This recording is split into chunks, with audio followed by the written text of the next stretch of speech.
Orientation and assessment. Any person sentenced to prison in Oregon comes through the intake center at Coffee Creek Correctional Facility. Upon completion of the intake process, male inmates are sent to another facility, while female inmates remain at Coffee Creek to be housed either in our medium or minimum security facility. To begin the process, today you will be given a number of tests and assessments to help us determine which DOC facility or programs are best for you. These assessments include a reading and math test to determine your educational level, a psychological assessment, a drug and alcohol inventory to help determine your level of drug or alcohol dependency, and several other forms designed to assist us in planning for your incarceration. Your placement after intake will be based on your case plan and custody level. Your intake counselor will make facility recommendations based on all of the information gathered during the intake process. It is very important that you are honest on these assessments. Not putting forth your best effort or providing false information will result in inaccurate assessments, which may result in missed opportunity to participate in programs designed to help you make the best of your incarceration and help you succeed upon your release back into the community. You will not be allowed to retake these assessments, so please take them seriously.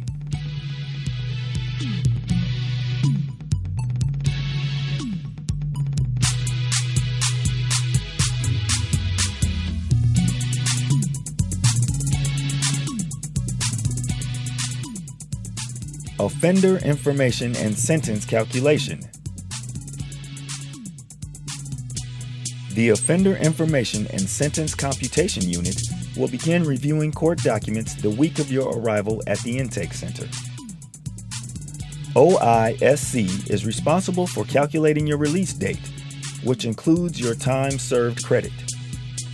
OISC will also determine if you are statutorily eligible for Alternative Incarceration Programs, AIP, Earned Time, and/or Short-Term Transitional Leave.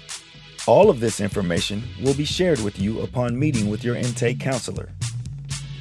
Please note that you are required to wait 30 days from admission before sending a kite to the records office with questions regarding sentence calculations, SID number requests, and detainers. Inmates on intake status will not be provided a copy of their face sheet.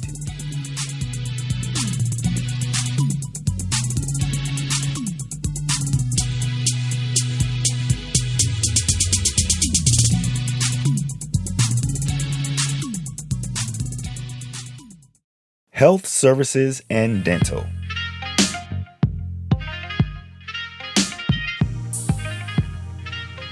Although your medical evaluation actually began when you met with the nurse upon arrival, a more thorough medical and dental evaluation will take place within the next few days.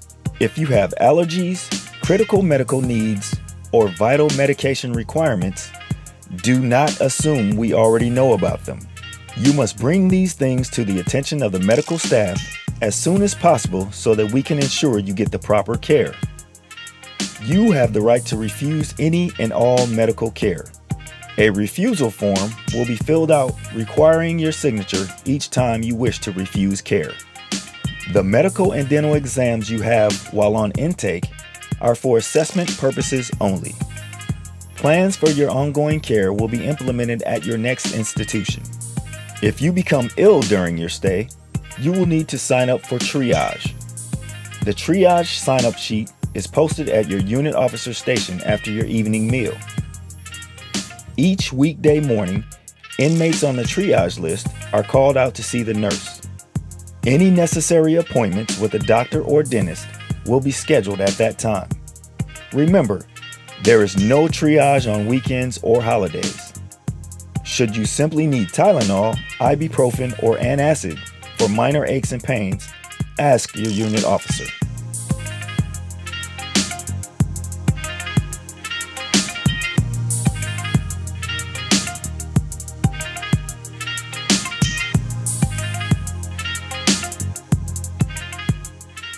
Mental Health or Behavioral Health Services, BHS.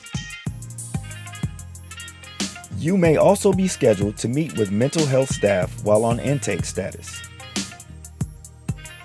At this stage, preliminary information was gathered in an attempt to identify those individuals who may need further evaluation.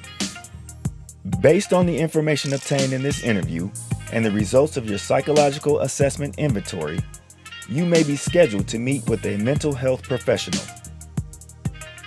It is important to know that a lot of inmates experience mild depression or anxiety shortly after arriving in prison. Many of these issues will pass with time. If you find that you're not improving within a couple of weeks, or you have other concerns about your mental health, you may submit a kite to Behavioral Health Services requesting to meet with a mental health professional. The mental health professional will assess your needs and, if necessary, arrange for you to meet with a prescriber to discuss medication options. However, if you experience suicidal thoughts or thoughts of harming others, you need to let a staff member know immediately.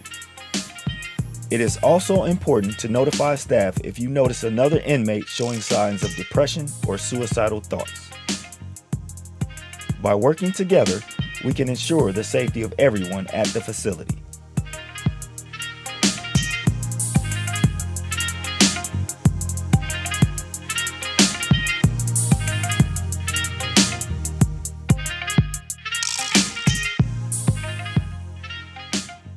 Conflicts.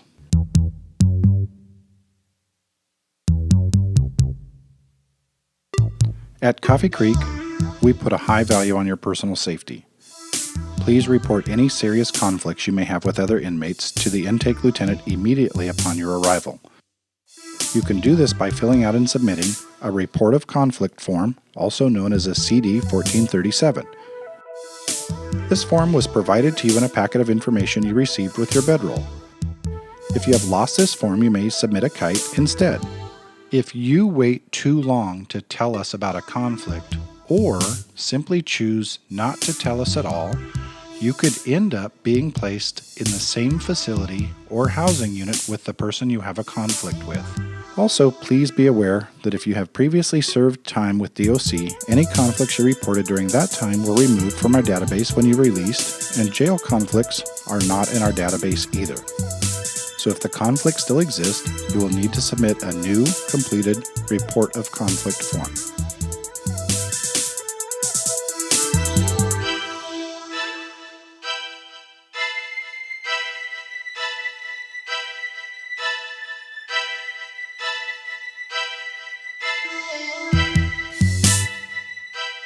Day room and count time.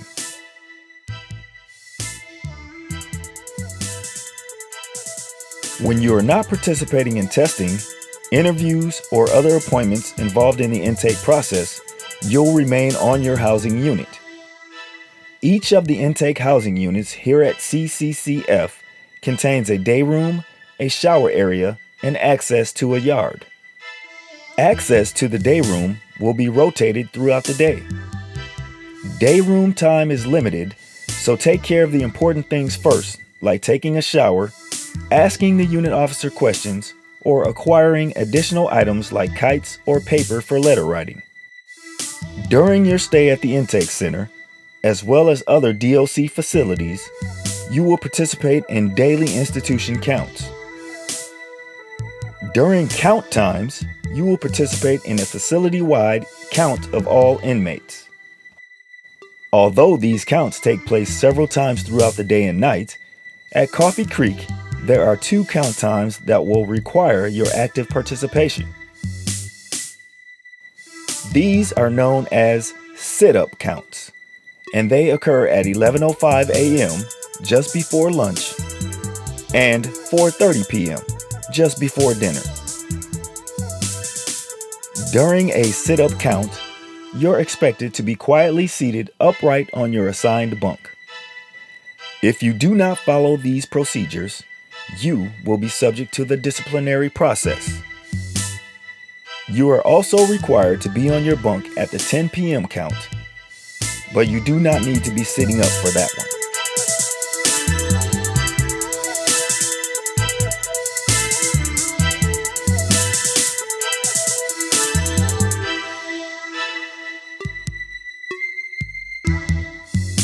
Rules and expectations.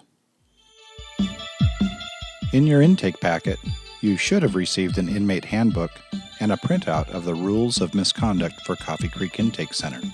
Please take time to read these, even if you have been in DOC custody before, in order to understand the rules and processes of the intake center. Keep in mind a respectful attitude can go a long way when dealing with staff. Express your needs clearly and politely, and you are sure to get better results. Being disrespectful to staff or refusing to obey an order can result in progressive discipline up to and including placement in a temporary holding or disciplinary segregation.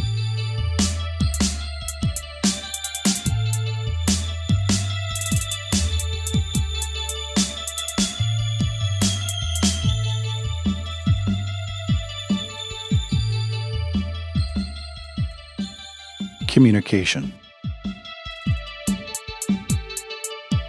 You are encouraged to stay in touch with family and friends outside of Coffee Creek. Although visits are not allowed while on intake status, you can make phone calls and write letters. Within a day or so of your arrival, you should have been given a PIN number to access our telephone system in the day room. Do not share this number with anybody. The PIN number is yours and yours alone, and you will be held accountable if you share it.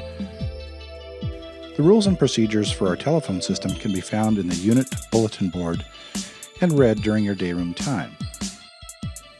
If you have trouble using the unit telephones, please call 211 to contact Telmate or send a kite directed to inmate phones, and we will work to resolve your problem.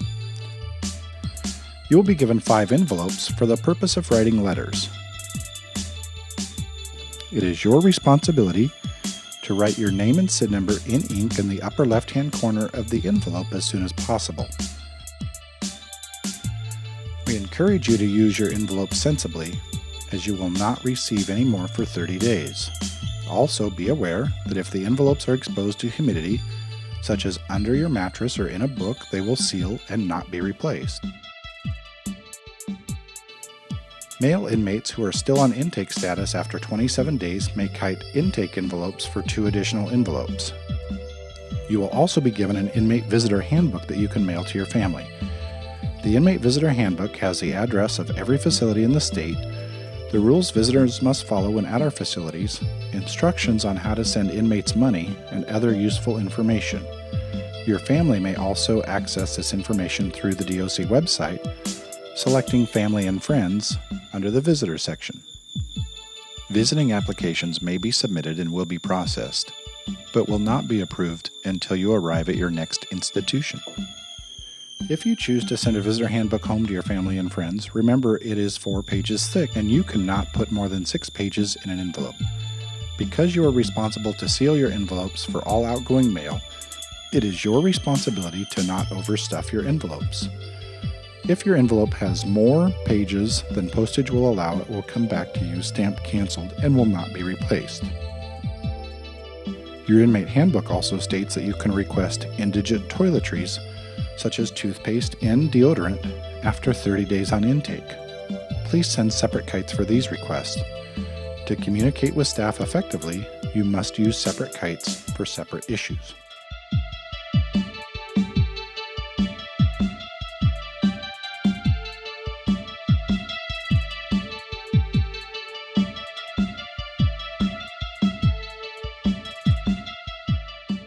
The intake process and being assigned an intake counselor.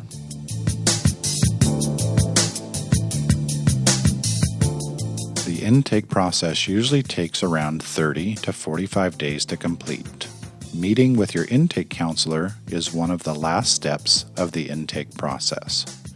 A counselor will not be assigned until your initial orientation and assessment has taken place, your sentence calculation has been finalized, and your medical and mental health evaluations have been completed.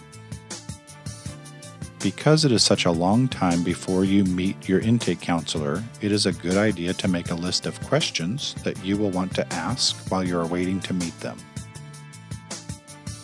Once you are assigned an intake counselor, they will review your information and meet with you to build an individualized case plan developed to target identified needs.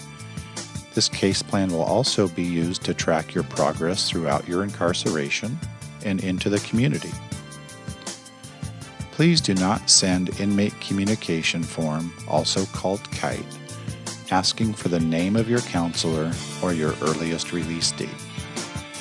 These things will be discussed at your interview with the intake counselor.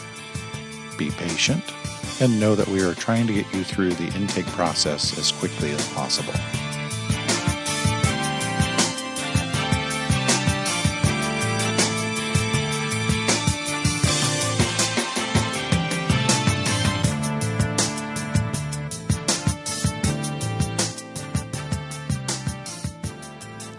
The Oregon Department of Corrections believes your transition back into the community began the moment you arrived at this facility. You are the only one who can decide whether or not to be successful in prison and in the community. The decisions you make today will determine the situation you find yourself in tomorrow.